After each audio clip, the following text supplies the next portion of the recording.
আসসালামু আলাইকুম সবাইকে।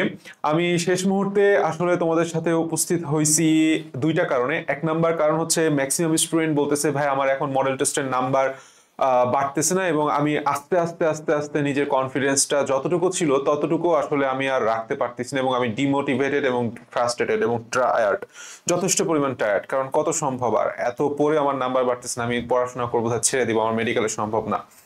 দ্য অ্যাকচুয়াল থিং ইজ এই শেষ একটা সপ্তাহ থেকে এই যে 2 সপ্তাহের যেই টাইম পিরিয়ডটা, এইটাই প্রায় 50% স্টুডেন্টের চান্স না পাওয়ার জন্য অন্যতম একটা কারণ। কারণ কি এই কারণের জন্য দায়ী হচ্ছে কোচিং গুলা। এখন কোচিং গুলাকে আমি ডিরেক্টলি দায়ী করতেছি না, দায়ী আসলে তুমি কিংবা দায়ী আসলে আমি।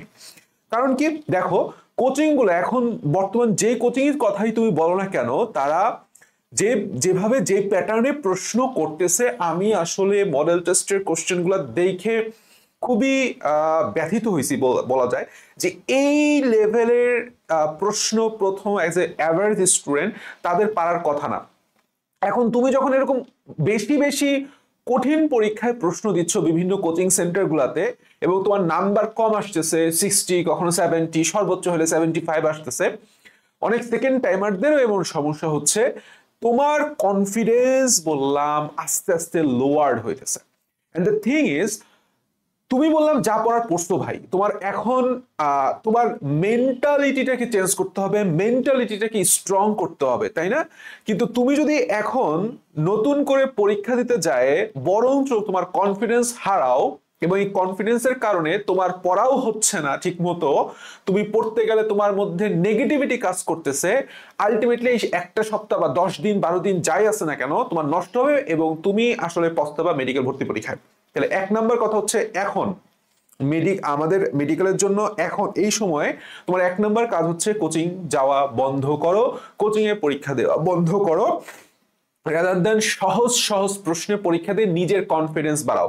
এই 7 8 10 দিন 12 দিন হচ্ছে নিজের কনফিডেন্স বাড়ানোর, কনফিডেন্স গেইন করার, নিজের সাহস অর্জন করার সময়। 2 নম্বর কথা হচ্ছে, শেষ সময় এসে আমি আসলে আর হয়তো বা কোনো ভিডিওতে তোমাদের নিয়ে জিকে নিয়ে কথা বলবো না, শেষ মুহূর্তে আন্তর্জাতিক জিকে নিয়ে একটা কথা বলি। সেটা হচ্ছে, প্রায় প্রত্যেকটা কোচিং এ আন্তর্জাতিক প্রশ্ন টপিক থেকে এমন প্রশ্ন করতেছে যেগুলি একদম কোর বিসিএস লেভেলে চলে যায়, কিংবা বিসিএস এর মতো অন্যান্য চাকরি পরীক্ষায় যেরকম হয় সেরকম আন্তর্জাতিক হয়ে যাচ্ছে। এটা তো মেডিকেলের স্ট্যান্ডার্ড না ভাই, বুঝতে হবে। মানে সামথিং, মানে পান থেকে চুন খসলেও সেটা যেন জিকে হয়ে যায়, আন্তর্জাতিক জিকে হয়ে যায়, এরকম একটা বিষয়। জিকে আন্তর্জাতিক জিকে থেকে গতবার প্রশ্ন আসছে একটা, তাও একদম পিওর সাম্প্রতিক প্রশ্ন। এরপরে আসি, সেটা হচ্ছে আমাদের গতবারের, তুমি যদি স্বাস্থ্য রিলেটেড প্রশ্নটা চিন্তা করো, প্রায় 3টা। এবারে স্বাস্থ্য রিলেটেড এবং মানবিক গুণাবলীর সেটটা হচ্ছে তোমার জন্য একটা গেম চেঞ্জার হইতে পারে। কারণ ফার্স্ট কোর্স করবে, সহজ করবে, এবং তুমি যদি স্বাস্থ্য রিলেটেড টপিকগুলা, অলরেডি আমি বললাম ইউটিউবে একটা ক্লাস দিয়ে রাখছি, তুমি যদি সেটা দেখো, ফলো করো, তুমি অলরেডি বুঝে যাবে যে স্বাস্থ্য রিলেটেড টপিক থেকে আসলে তোমার পড়তে হবে কি। তুমি চট করে সেটা পড়ে ফেললে, ইনশাল্লাহ সেখান থেকে কমন পেয়ে গেলে বাস খাপে খাপ।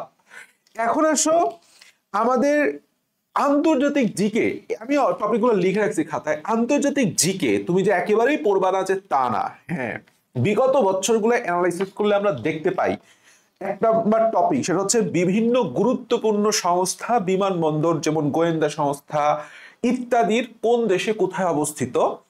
And the most important thing, এই যে আমাদের বিভিন্ন গুরুত্বপূর্ণ সংস্থার সদর দপ্তর কোথায় অবস্থিত, মধ্যপ্রাচ্য রিলেটেড সকল যুদ্ধ, এবং আমাদের বিশেষ করে ইরান ইসরায়েল এবং ইসরায়েল ফিলিস্তিন ইস্যু, অ্যান্ড গুরুত্বপূর্ণ কিছু দিবস আছে, গুরুত্বপূর্ণ কি আছে, কিছু দিবস আছে, আর আমাদের সভ্যতা আছে, যেমন প্রাচীনতম সভ্যতা কোনটা, চাকা তৈরির সাথে সভ্যতা কোনটা, কিংবা মুদ্রা তৈরি হয়েছে কোন সভ্যতায়। এই কিছু গুরুত্বপূর্ণ গুরুত্বপূর্ণ টপিক আমরা পাইছি। এই টপিকগুলাই জাস্ট হাতে গোনা, এই টপিকগুলাই তুমি যদি পড়ে যাও, জাতিসংঘ, সার্ক রিলেটেড যে টপিকগুলো আছে না, আমি তো সংস্থার কথা বলছি, সংস্থা, যুদ্ধ, সভ্যতা, ওই মহাদেশ থহাদেশ এগুলি একদমই বাদ দিয়ে দাও।